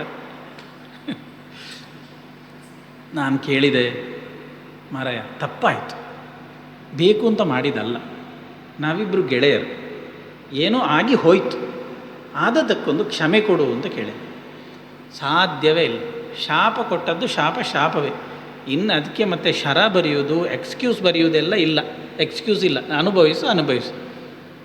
ಮತ್ತು ಯಾವಾಗ ಪರಿಹಾರ ಆಗ್ತದೆ ಅದನ್ನಾದರೂ ಒಂದು ದಯವಿಟ್ಟು ತಿಳಿಸು ಅಂತ ಕೇಳಿ. ಹಾಗಾದರೆ ನಿನಗೆ ಮುಂದಿನ ಜನ್ಮದಲ್ಲಿ ನೀನು ಕೇರೆಯಾಗಿ ತಿರುಗಾಡ್ತಾ ಇರುವಾಗ ರುರು ಅನ್ನುವಂತಹ ಒಬ್ಬ ವ್ಯಕ್ತಿ ನಿನ್ನ ಹತ್ರ ಬರ್ತಾನೆ. ನಿನ್ನನ್ನು ಹೊಡಿಲಿಕ್ಕೆ ಬರುವಾಗ ನೀನು ಅವನ ಹತ್ರ ಮಾತಾಡು. ಆ ವ್ಯಕ್ತಿ ಹತ್ರ ನೀನು ಮಾತಾಡಿದರೆ ಅವನ ದರ್ಶನ ನಿನಗಾಯಿತು ಅಂದರೆ ನಿನಗೆ ಕೇರೆ ಜನ್ಮ ಮುಕ್ತಿ ಆಗ್ತದೆ ಅಂತ ಹೊರ ಕೊಟ್ಟಿದ್ದಾನೆ. ಹಾಗಾಗಿ ನಾನು ಒಂದು ದಿಕ್ಕಿನಲ್ಲಿ ನಿಲ್ಲುವುದಿಲ್ಲ, ತಿರುಗಾಡ್ತಾ ಇರುವುದು. ಯಾವಾಗ ರುರು ನನ್ನ ಕಣ್ಣಿಗೆ ಬೀಳ್ತಾನೆ ಅಂತ ನಿನಗೆ ಸಿಕ್ಕಿದರೆ ದಯವಿಟ್ಟು ಹೇಳು, ಈ ಕೇರೆ ಜನ್ಮ ನನಗೆ ಸಾಕಾಗಿ ಹೋಗಿದೆ, ಮೋಕ್ಷ ಬೇಕು ಅಂತ ಹೇಳುವಾಗ ರುರು ಹೇಳ್ತಾನೆ, ಯಾರು ರುರುವ? ನಾನೇ ಮಾರಾಯ. ಹೌದಾ, ಗೋವಿಂದ ಅಂತ ಕೈ ಮುಗಿಯುವಾಗ ಕೇರೆ ಜನ್ಮ ಹೋಗಿ ಅವನಿಗೆ ಯಥಾರ್ಥವಾದಂತಹ ಜನ್ಮ ಬರ್ತದೆ. ಅದನ್ನು ಬಿಟ್ಟು ಹೋಗ್ತಾನೆ. ಹೋಗುವ ಮುಂಚೆ ಆ ಡುಂಡುಬಕ್ಕೆ ಮತ್ತು ರುರುವಿಗೆ ಒಂದು ಸಂಭಾಷಣೆ ಆಗ್ತದೆ ನೋಡಿ. ಅದರಲ್ಲಿ ಇನ್ನೊಂದು ಕಥೆಯ ಕೊಂಡಿಯನ್ನು ವೇದವ್ಯಾಸರು ನಮಗೆ ಕಟ್ಟಿಕೊಟ್ಟಿದ್ದಾರೆ. ಅದು ಏನು ಹೇಳಿದರೆ, ಈ ಕೇರೆ ಮತ್ತು ರುರುವಿಗೆ ಸಂಭಾಷಣೆ ಆಗುವಾಗ ಆ ಡುಂಡುಬ ಹೇಳ್ತದೆ, ನೋಡು, ನೀನೊಬ್ಬ ಬ್ರಾಹ್ಮಣ, ಒಳ್ಳೆ ವಂಶದಲ್ಲಿ ಬಂದವ, ಹೀಗೆಲ್ಲ ಸಿಟ್ಟು ಮಾಡಿಕೊಂಡು ಮನಸ್ಸಿನಲ್ಲಿ ದ್ವೇಷ ಇಟ್ಟುಕೊಂಡು ಯಾವತ್ತೂ ಆಗಿ ಹೋದ ಘಟನೆಯನ್ನು ಇವತ್ತು ನೆನಪಿಸಿಕೊಂಡು ಸಿಕ್ಕಿದವರಿಗೆ ಬಡಿಯುವುದು, ಕೊಲ್ಲುವುದು, ಹಿಂಸೆ ಮಾಡುವುದು ಇದೆಲ್ಲ ಹೇಳಿದ್ದಲ್ಲ. ಬ್ರಾಹ್ಮಣ ಅಂತ ಹೇಳಿದರೆ ಅವನಿಗೆ ಕ್ಷಮೆ, ದಮ, ಇಂದ್ರಿಯ ನಿಗ್ರಹ ಇದೆಲ್ಲ ಒಳ್ಳೆ ಗುಣಗಳು ಇರಬೇಕು. ಅದಕ್ಕೆ ಮಾತ್ರ ಬ್ರಾಹ್ಮಣ ಅಂತ ಕರೆಯುವುದು. ಹೀಗೆಲ್ಲ ಕೈಯಲ್ಲಿ ಆಯುಧ ಹಿಡ್ಕೊಂಡು ಸಿಕ್ಕಿದವರ ಮಂಡೆ ಹೊಡೆದ್ರೆ ಅದಕ್ಕೆ ಬ್ರಾಹ್ಮಣ ಅಂತ ಹೇಳುವುದಿಲ್ಲ. ನಿನಗೆ ಅದೆಲ್ಲ ಕೆಲಸ ಹೇಳಿದ್ದಲ್ಲ. ನಿನಗೆ ಇದು ಗೊತ್ತಾಗಬೇಕು ಅಂತಾದರೆ, ಹಿಂದೆ ಸರ್ಪಗಳಿಗೆಲ್ಲ ತೊಂದರೆ ಬಂದಾಗ ನಾಶ ಆಗುವ ಕಾಲದಲ್ಲಿ ಆಸ್ತಿಕ ಅಂತ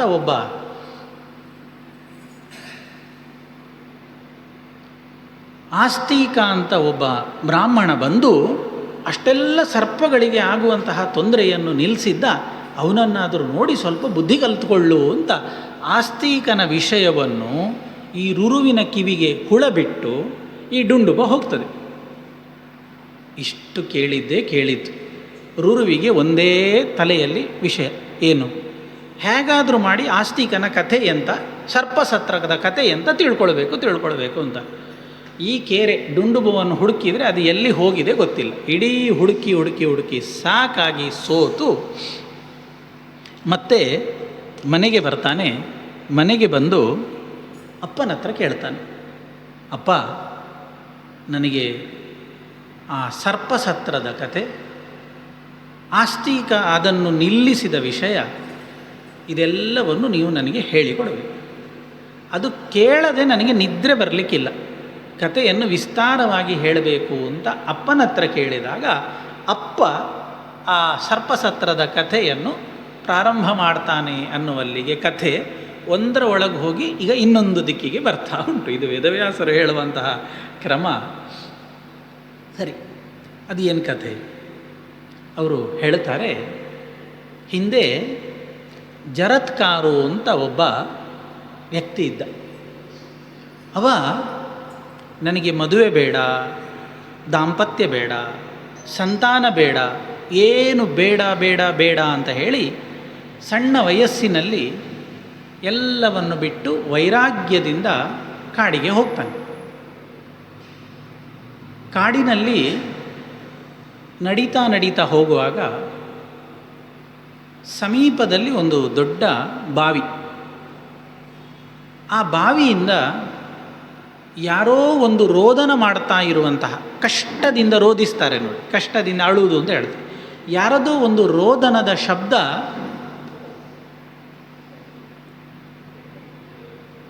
ಆ ಜರತ್ಕಾರುವಿನ ಕಿವಿಗೆ ಬೀಳ್ತದೆ. ಯಾರು ಅಂತ ಹೋಗಿ ನೋಡಿದಾಗ ಅಲ್ಲಿ ವೀರಣ ಸ್ತಂಭ ಅಂತ ಹೇಳ್ತಾರೆ. ವೀರಣ ಸ್ತಂಭ ಅಂತ ಹೇಳಿದರೆ ಲಾವಂಚದ ಪೊದೆ. ಇವತ್ತು ನಾವು ಲಾವಂಚ ಅಂತ ಮಾಡ್ತೇವೆ, ಅದರ ಪೊದೆ. ಅದರಲ್ಲಿ ಕೆಲವರು ತಲೆ ಕೆಳಗಾಗಿ ಜೋತಾಡಿಕೊಂಡಿದ್ದಾರೆ, ಬಾವಲಿಯ ಹಾಗೆ. ಇವನಿಗೆ ಅವರನ್ನು ನೋಡಿ ಮನಸ್ಸಿಗೆ ಸಂಕಟ ಆಗ್ತದೆ, ದುಃಖ ಆಗ್ತದೆ. ಜರತ್ಕಾರು ಕೇಳ್ತಾನೆ, ಯಾರು ನೀವು? ಯಾಕೆ ಈ ರೀತಿಯಲ್ಲಿ ತಲೆ ಕೆಳಗಾಗಿ ರೋದನ ಮಾಡ್ತಾ ಇದ್ದೀರಿ? ನಿಮ್ಗೆ ಏನು ಕಷ್ಟ ಬಂತು ಅಂತ ಕೇಳ್ತಾರೆ. ಅದಕ್ಕೆ ಅವರು ಹೇಳ್ತಾರೆ, ಏನು ಹೇಳೋದು, ನಾವು ಒಂದು ವಂಶದಲ್ಲಿ ಬಂದಂತಹ ಪಿತೃಗಳು. ನಮ್ಮ ಮುಂದಿನ ವಂಶದಲ್ಲಿ ಒಬ್ಬ ಮೂರ್ಖ ಮದುವೆ ಬೇಡ,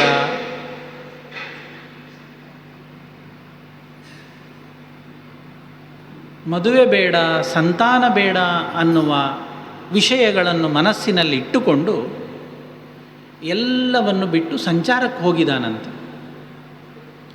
ಅವ ಸಂಚಾರಕ್ಕೆ ಹೋದದ್ರಿಂದ ಏನಾಯಿತು? ಅವನ ವಂಶ ಪರಂಪರೆ ಮುಂದುವರಿಯುವುದು ನಿಂತು ಹೋಯಿತು. ಯಾವಾಗ ವಂಶ ಪರಂಪರೆ ಮುಂದುವರಿಯುವುದು ನಿಲ್ತದೆ, ಹಿರಿಯರಿಗೆ ಸದ್ಗತಿ ಸಿಕ್ಕುವುದಿಲ್ಲ. ನಮ್ಮ ಬದುಕಿನಲ್ಲಿ ಹಾಗಾಯಿತು.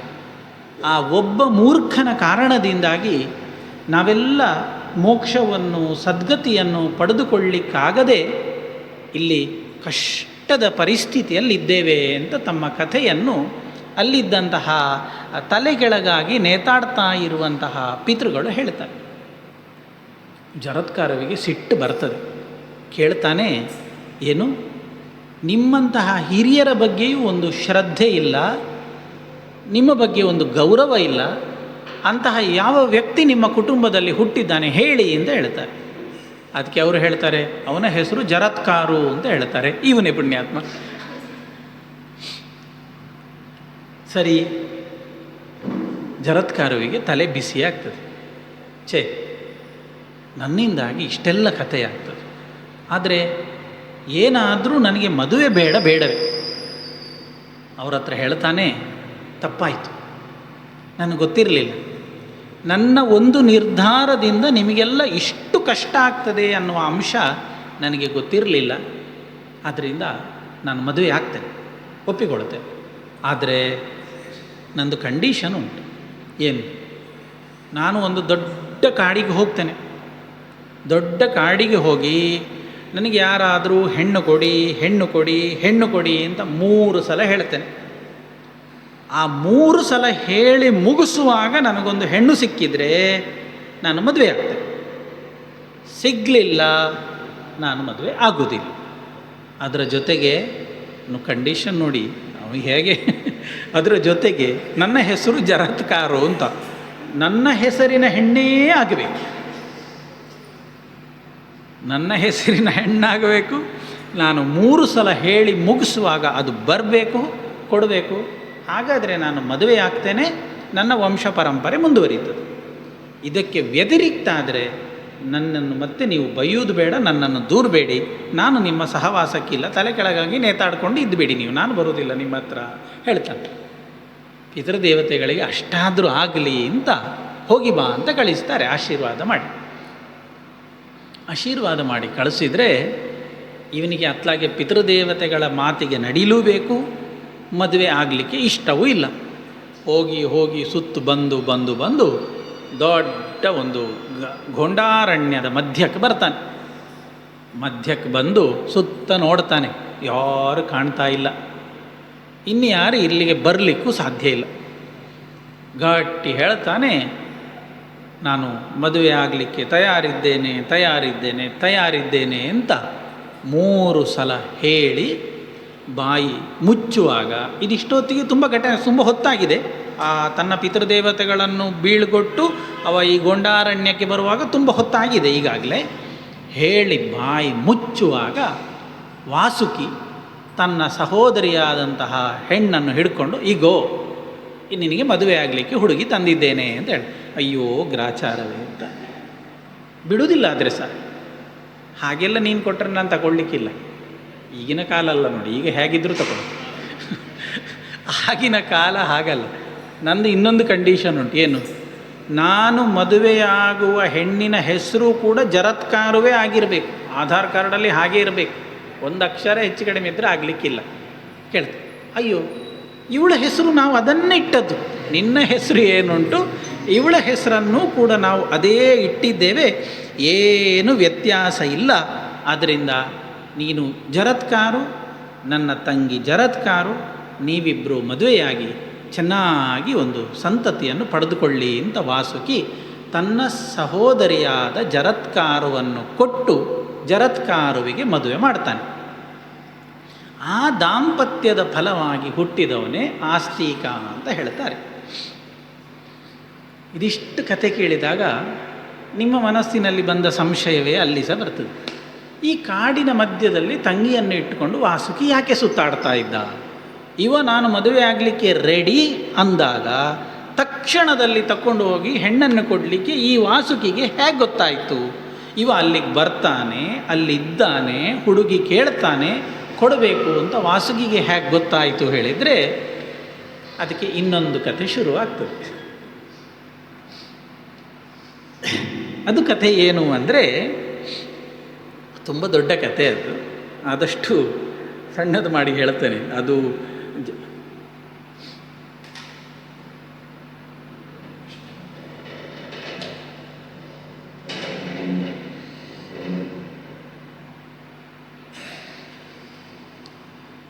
ಆ ಸಂದರ್ಭದಲ್ಲಿ ತುಂಬ ದೊಡ್ಡದಾದ ಭಾಗವನ್ನು ವೇದವ್ಯಾಸರು ನಿರೂಪಿಸ್ತಾರೆ. ನಾನು ಮುಖ್ಯ ಬೇಕಾದ ಅಂಶಗಳನ್ನು ಮಾತ್ರ ತಗೊಂಡು ನಿಮ್ಮ ಮುಂದೆ ಇಡುತ್ತೇನೆ. ಇದಿಷ್ಟು ಕಥೆಯನ್ನು ಇಟ್ಟುಕೊಳ್ಳಿ. ಈ ವಾಸುಕಿ ಜರತ್ಕಾರುವನ್ನು ಕರ್ಕೊಂಡು ಆ ಗೊಂಡಾರಣ್ಯಕ್ಕೆ ಯಾಕೆ ಬಂದ ಅನ್ನುವ ಪ್ರಶ್ನೆಗೆ ಉತ್ತರ ರೂಪದಲ್ಲಿ ಈ ಕಥೆ ಶುರುವಾಗ್ತದೆ. ಕಶ್ಯಪರಿಗೆ ಕದ್ರು ಮತ್ತು ವಿನತಾ ಅನ್ನುವ 2 ಹೆಂಡತಿಯರು.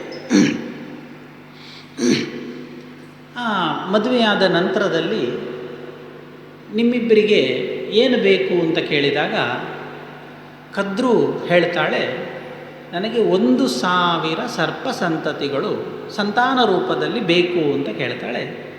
ವಿನತೆ ಬಲಶಾಲಿಯಾದ 2 ಮಕ್ಕಳು ಸಾಕು ಅಂತ ಪ್ರಾರ್ಥನೆ ಮಾಡಿಕೊಳ್ತಾಳೆ.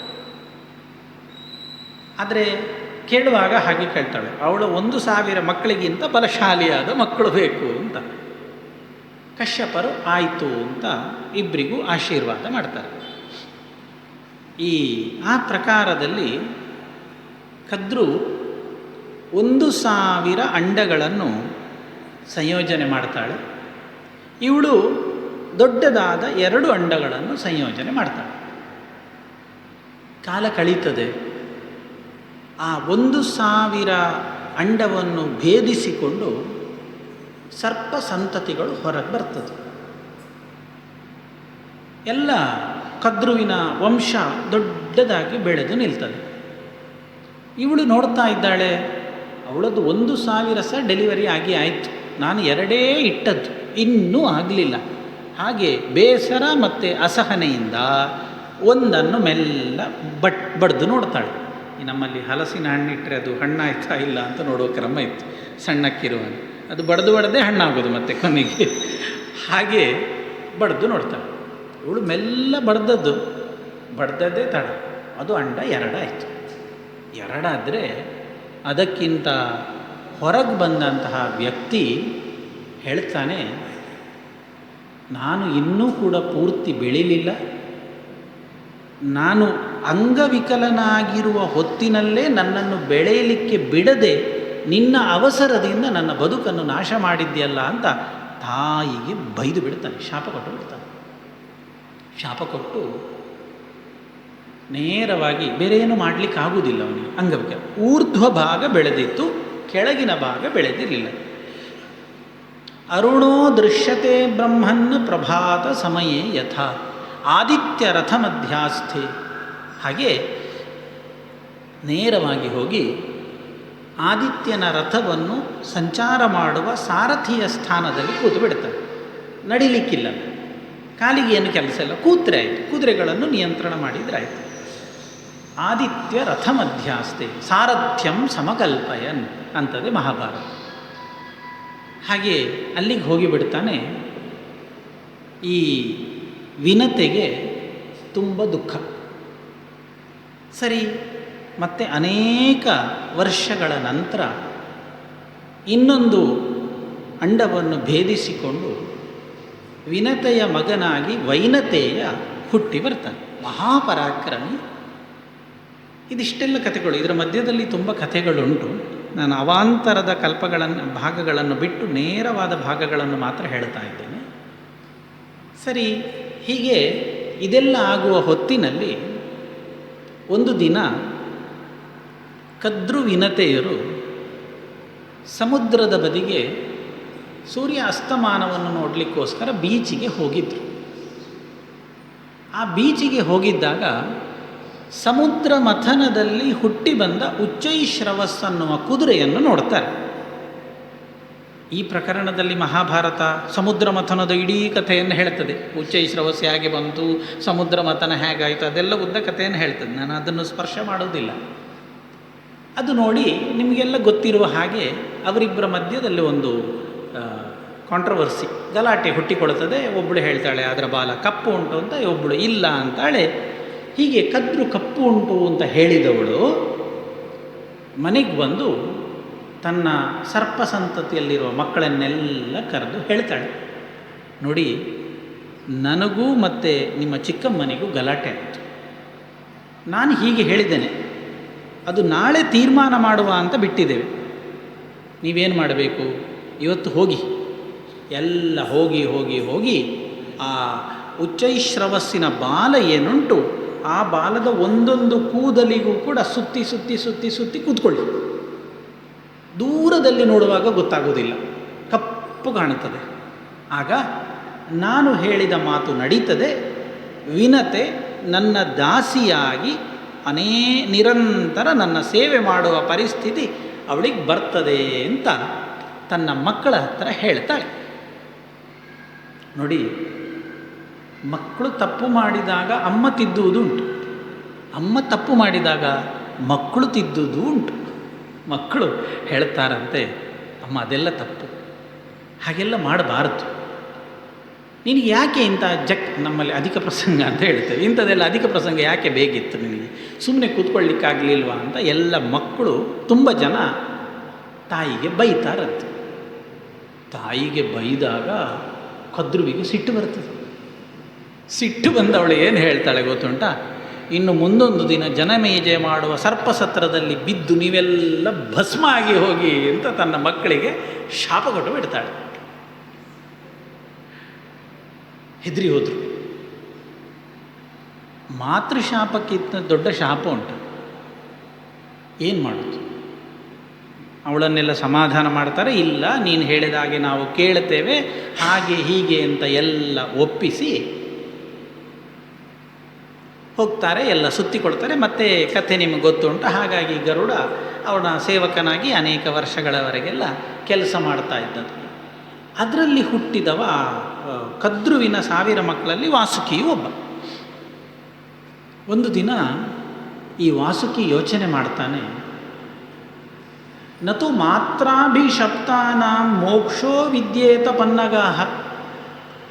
ತಾಯಿಯ ಶಾಪವನ್ನೇ ಪಡ್ಕೊಂಡಂತಹ ಮಕ್ಕಳಿಗೆ ಬದುಕಿನಲ್ಲಿ ಮೋಕ್ಷ ಸಿಗಲಿಕ್ಕೆ ಸಾಧ್ಯ ಇಲ್ಲ. ಇದು ವಾಸುಕಿ ಹೇಳುವುದು. ನತು ಮಾತ್ರಾಭಿಶಪ್ತಾನಾಂ ಮೋಕ್ಷೋ ವಿದ್ಯೇತ ಪನ್ನಗಾಹ. ಆದ್ದರಿಂದ ಹೇಗಾದರೂ ಮಾಡಿ ನಾವು ಆ ತಾಯಿಯ ಶಾಪವನ್ನು ಸರಿ ಮಾಡಬೇಕು. ಇಲ್ಲದಿದ್ದರೆ ಮುಂದೊಂದು ದಿನ ನಾವೆಲ್ಲ ಸರ್ಪಸತ್ರದಲ್ಲಿ ಬಿದ್ದು ಹಸಿ ಹಸಿಯಾಗಿ ಸುಟ್ಟು ಹೋಗುವಂತಹ ಪರಿಸ್ಥಿತಿ ನಮ್ಮ ಬದುಕಿನಲ್ಲಿ ನಿರ್ಮಾಣ ಆಗ್ಬೋದು. ಆ ಶಾಪಕ್ಕೆ ಏನು ಸರಿದಾರಿ ಅಂತ ಹುಡುಕುವ ಅಂತ ಹೇಳ್ತಾರೆ. ಒಬ್ಬೊಬ್ಬರು ಒಂದೊಂದು ಕತೆ ಹೇಳ್ತಾರೆ. ಅದು ಮಹಾಭಾರತ ತುಂಬ ಚೆಂದ ಉಂಟು. ಸರ್ಪಗಳೆಲ್ಲ ಒಂದೊಂದು ಸ್ಟೇಟ್ಮೆಂಟ್ ಕೊಡು. ಹೌದಾ, ಮುಂದೆ ಜನಮೇಜೆಯ ಸರ್ಪಸತ್ರ ಮಾಡುವಾಗಲ್ವ ನಾವು ಸಾಯೋದು. ನೀವು ಯಾರು ಟೆನ್ಷನ್ ಮಾಡೋದು ಬೇಡ, ಏನು ನಾವು ಮಾತಾಡೋದು ಬೇಡ, ಎಲ್ಲ ಹೋಗುವ. ಸರ್ಪಸತ್ರ ಮಾಡುವಂತಹ ದೊಡ್ಡ ಯಾಗಶಾಲೆ ಇರ್ತದಲ್ವ, ಹೌದು, ಅದರ ಎಲ್ಲ ಸಂದುಗೊಂದಿನಲ್ಲಿ ಕೂತಿರುವ ಪುರೋಹಿತರು ಬರ್ತಾರೆ, ನೋಡ್ತಾ ಇರುವ. ಒಬ್ಬೊಬ್ಬರು ಪುರೋಹಿತರನ್ನು ಕಚ್ಚಿಕೊಂಡು ಹಾಕುವ. ಇವ ಸರ್ಪಸತ್ರ ಹೇಗೆ ಮಾಡ್ತಾನೆ, ಸರ್ಪಸತ್ರ ಮಾಡಲಿಕ್ಕೆ ಇದು ಅವರೆಲ್ಲ ಹೇಳೋದು. ಒಬ್ಬೊಬ್ಬರು ತುಂಬ ಬೇರೆ ಬೇರೆ ದೊಡ್ಡ ಕ್ರಿಮಿನಲ್ ಉಪಾಯಗಳನ್ನೆಲ್ಲ ಕೊಡ್ತಾರೆ. ಇನ್ನೊಬ್ಬ ಹೇಳ್ತಾನೆ, ಅದೆಲ್ಲ ಕಷ್ಟ, ಸರ್ಪಸತ್ರ ಮಾಡೋದು ಹೇಳಿದರೆ ಬೇಕಾದ ಬಂದೋಬಸ್ತ್ ಎಲ್ಲ ಬ್ಯಾರಿಕೇಡ್ ಎಲ್ಲ ಹಾಕಿರ್ತಾನೆ, ಅಲ್ಲಿ ಹೋಗ್ಲಿಕ್ಕೆ ಆಗೋದು. ನಾವು ಒಂದು ಕೆಲಸ ಮಾಡೋದು, ಅವರೆಲ್ಲರೂ ಸ್ನಾನ ಮಾಡಲಿಕ್ಕೆ ನೀರಿಗೆ ಇಳಿತಾರಲ್ಲ, ನಾವು ನೀರಿನಲ್ಲಿ ಸೇರಿಕೊಳ್ಳು. ಒಬ್ಬೊಬ್ಬರು ನೀರಿನಲ್ಲಿ ಇಳಿಯುವಾಗ ಅವರ ಕಾಲಿಗೆ ಸುತ್ತಿಕೊಂಡು ಅವರನ್ನು ಕಚ್ಚಿ ಹಾಕು. ಇನ್ನೊಬ್ಬ ಹೇಳ್ತಾನೆ, ಅವರ ವಿಷದಲ್ಲಿ ಅವರ ಆಹಾರದಲ್ಲಿ ವಿಷ ಹಾಕುವ. ಹೀಗೆ ಒಂದೊಂದು ಕ್ರಿಮಿನಲ್ ಐಡಿಯಾಗಳನ್ನು ಒಬ್ಬೊಬ್ಬರು ಕೊಡ್ತಾರೆ. ಇದು ಯಾವುದು ನಡೆಯುವುದಿಲ್ಲ. ಆಗ ಒಬ್ಬ ಸಣ್ಣ ಮರಿನಾಗ, ಅವನ ಹೆಸರು ಏಲಾಪತ್ರ ಅಂತ, ಅವ ಹೇಳ್ತಾನೆ, ಇಲ್ಲಿ ನಿಲ್ಲಿಸಿ, ಈ ಬಾಯಿ ಬಂದ ಹಾಗೆಲ್ಲ ಮಾತಾಡಬೇಡಿ, ಇದೆಲ್ಲ ಆಗೋದು ಹೋಗೋದಲ್ಲ. ನಿಮಗೆ ನಾನೊಂದು ರಹಸ್ಯ ಕತೆ ಹೇಳ್ತೇನೆ. ಏನು, ಈ ಅಮ್ಮ ಶಾಪ ಕೊಟ್ಟ ಪ್ರಸಂಗದಲ್ಲಿ ನಾನು ಅಮ್ಮನ ತೊಡೆಯಲ್ಲಿದ್ದೆ, ಸಣ್ಣ ಮಗು, ನನಗೆ ಗೊತ್ತುಂಟು. ಅಮ್ಮ ಶಾಪ ಕೊಟ್ಟಾಗ ನೀವೆಲ್ಲ ನಾಗವಂಶಗಳು ಬಿದ್ದು ಭಸ್ಮ ಆಗಿ ಹೋಗಿ ಅಂತ ಶಾಪ ಕೊಟ್ಟಾಗ ಯಾರು ದೇವತೆಗಳು ಕೂಡ ತಡೀಲಿಲ್ಲ. ಕಶ್ಯಪ ಪ್ರಜಾಪತಿ ಅಲ್ಲೋ. ಆಗ ಚತುರ್ಮುಖ ಬ್ರಹ್ಮ ಬರ್ತಾನೆ ಅಪ್ಪನ ಹತ್ರ. ಚತುರ್ಮುಖ ಬ್ರಹ್ಮ ಬಂದು ಹೇಳ್ತಾನೆ, ಕಾಶ್ಯಪ ಬೇಸರ ಮಾಡಿಕೊಳ್ಳಬೇಡ, ಮುಂದೊಂದು ದಿನ ಸರ್ಪ ಸಂತತಿ ತುಂಬ ದೊಡ್ಡದಾಗುವಾಗ ಅದರ ನಿಯಂತ್ರಣಕ್ಕೆ ಸರ್ಪಸತ್ರದ ಅನಿವಾರ್ಯತೆ ಇರ್ತದೆ. ಆದ್ದರಿಂದ ದುಷ್ಟ ಸರ್ಪ ಸಂಕುಲ ಮಾತ್ರ ಯಜ್ಞದಲ್ಲಿ ಬಿದ್ದು ಸಾಯುತ್ತದೆ, ಎಲ್ಲ ಸರ್ಪಗಳು ಸಾಯುವುದಿಲ್ಲ. ಆ ನಾಶ ಆಗುವ ಪ್ರಸಂಗದಲ್ಲಿ ಆಸ್ತಿಕ ಅನ್ನುವಂಥವನು ಬಂದು ಸರ್ಪಸತ್ರವನ್ನು ನಿಲ್ಲಿಸ್ತಾನೆ. ಅವ ನಿಲ್ಲಿಸಿದ್ರಿಂದಾಗಿ ಮುಂದೆ ಸರ್ಪ ಸಂಕುಲಗಳು ಉಳಿದು ಭೂಮಿಯಲ್ಲಿ ಬದುಕಿ ಬಾಳುತ್ತದೆ, ನೀನು ಬೇಸರ ಮಾಡಿಕೊಳ್ಳಬೇಡ ಅಂತ ಚತುರ್ಮುಖ ಬ್ರಹ್ಮದೇವ ಅಪ್ಪನಿಗೆ ಹೇಳಿದ ರಹಸ್ಯ ನಾನು ಸಣ್ಣ ಮಗುವಾಗಿ ಅಮ್ಮನ ಕಾಲಿನಲ್ಲಿ ಕೂತು ಕೇಳಿದ್ದೆ. ಏಲಾಪತ್ರ ಹೇಳುವ ಕಥೆ ಇದು. ಅದರಿಂದ ಚಿಂತೆ ಏನಿಲ್ಲ. ಆದರೆ ಒಂದುಂಟಂತೆ, ಏನು, ಆ ಆಸ್ತಿಕ ಹುಟ್ಟಬೇಕು ಅಂತಾದರೆ ಈ ಅವನಿಗೆ ಜರತ್ಕಾರು ಅನ್ನುವಂತಹ ಅಪ್ಪ ಇದ್ದರೆ ಮಾತ್ರ ಅವ ಹುಟ್ಟುವುದಂತೆ. ಆದ್ದರಿಂದ ನಮ್ಮಲ್ಲಿರುವಂತಹ ಜರತ್ಕಾರು ಅನ್ನುವ ಹೆಣ್ಣಿದ್ದಾಳಲ್ಲ, ಇವಳಿಗೆ ಯಾರು ಜರತ್ಕಾರು ಅನ್ನುವ ಗಂಡ ಸಿಗ್ತಾನೆ ಅಂತ ಹುಡುಕುವ ಕೆಲಸ ನಾವು ಮಾಡುವ ಅಂತ ಏಲಾಪತ್ರ ವಾಸುಕಿಯ ಹತ್ರ ಹೇಳ್ತಾನೆ. ಇಷ್ಟು ಕೇಳಿದ್ದೇ ತಡ, ವಾಸುಕಿಗೆ ತೃಪ್ತಿ ಆಯಿತು. ಬದುಕಲಿಕ್ಕೊಂದು ದಾರಿ ಸಿಕ್ಕಿತಲ್ಲ. ಸಾವಿರಾರು ಸರ್ಪ ಸಂತತಿ ಇತ್ತು, ಎಲ್ಲರನ್ನು ಕರೆದು ಆರ್ಡರ್ ಮಾಡ್ತಾನೆ, ಹೋಗಿ ಎಲ್ಲೆಲ್ಲಿ ಜಾಗ ಉಂಟು ಎಲ್ಲ ಜಾಗದಲ್ಲಿ ಸಂಚಾರ ಮಾಡ್ತಾ ಕೂತ್ಕೊಳ್ಳಿ. ಜರತ್ಕಾರು ಅನ್ನುವ ವ್ಯಕ್ತಿ ಎಲ್ಲಿ ಸಿಗ್ತಾನೆ, ಯಾವಾಗ ಸಿಗ್ತಾನೆ, ತಕ್ಷಣ ನನಗೆ ಬಂದು ವಿಷಯ ಮುಟ್ಟಿಸಬೇಕು, ನಾನು ಮುಂದಿನ ಕೆಲಸ ನಾನು ಮಾಡ್ತೇನೆ ಅಂತ ಹೇಳಿ ದೊಡ್ಡ ಸರ್ಪದ ಏನು ಹೇಳ್ತೀರಿ, ಬೆಟಾಲಿಯನ್ನ ಏನೋ, ಹೌದು, ಕಳಿಸಿಕೊಡ್ತಾನೆ. ಹೀಗೆ ವಾಸುಕಿ ಕಳಿಸಿಕೊಟ್ಟಂತಹ ಲಕ್ಷಾಂತರ ಸರ್ಪಗಳು ಬೇರೆ ಬೇರೆ ಭಾಗದಲ್ಲಿ ಸಂಚಾರ ಮಾಡ್ತಾ ಎಲ್ಲಿ ಈ ಪಿತೃದೇವತೆಗಳು ತಲೆ ಕೆಳಗಾಗಿ ಬಿದ್ದು ಅಳ್ತಾ ಇದ್ದರು, ಯಾವಾಗ ಜರತ್ಕಾರು ಅಲ್ಲಿಗೆ ಬರ್ತಾನೆ, ಇವರಿಬ್ಬರ ಮಾತನ್ನು ಕೇಳಿಸಿಕೊಳ್ತಾರೆ. ಕೇಳಿಸಿಕೊಂಡು ತಕ್ಷಣ ವಾಸುವಿಗೆ ಮೆಸೇಜ್ ಹೋಗ್ತದೆ, ನೋಡು ಇಂಥದ್ದು ಜರತ್ಕಾರು ಸಿಕ್ಕಿದ್ದಾನೆ, ಇಂತಹ ಏರಿಯಾದಲ್ಲಿದ್ದಾನೆ, ಲೊಕೇಶನ್ ಕಳಿಸ್ತಾ ಇದ್ದೇವೆ, ಅವನನ್ನು ಫಾಲೋ ಅಪ್ ಮಾಡಿ ಅಂತ. ವಾಸುಕಿಗೆ ವಿಷಯ ಹೋಗ್ತದೆ. ತಕ್ಷಣ ತನ್ನ ಸಹೋದರಿ ಜರತ್ಕಾರವನ್ನು ಇಟ್ಕೊಳ್ತಾನೆ. ನಿಧಾನಕ್ಕೆ ಬಂದು ಎಲ್ಲಿ ಜರತ್ಕಾರು ನಾನು ಮದುವೆಯಾಗಲಿಕ್ಕೆ ಸಿದ್ಧನಿದ್ದೇನೆ ಅಂತ ಘೋಷಣೆ ಮಾಡ್ತಾನೆ, ತಕ್ಷಣ ವಾಸುಕಿ ಅವಳನ್ನು ತಂದು ಕೊಡ್ತಾನೆ. ಹಾಗಾಗಿ ಪುರುಷ ಜರತ್ಕಾರು ಸ್ತ್ರೀ ಜರತ್ಕಾರುವಿನ ಜೊತೆಯಲ್ಲಿ ಮದುವೆಯಾಗಿ ಅವರಿಬ್ಬರ ದಾಂಪತ್ಯದ ಫಲವಾಗಿ ಆಸ್ತಿಕ ಹುಟ್ಟಿಕೊಂಡು ಮುಂದಿನ ಸರ್ಪಸತ್ರವನ್ನು ಅವ ನಿಲ್ಲಿಸ್ತಾನೆ ಅನ್ನುವಲ್ಲಿಗೆ ಇವತ್ತಿನ ಕತೆ ಸಾಕು.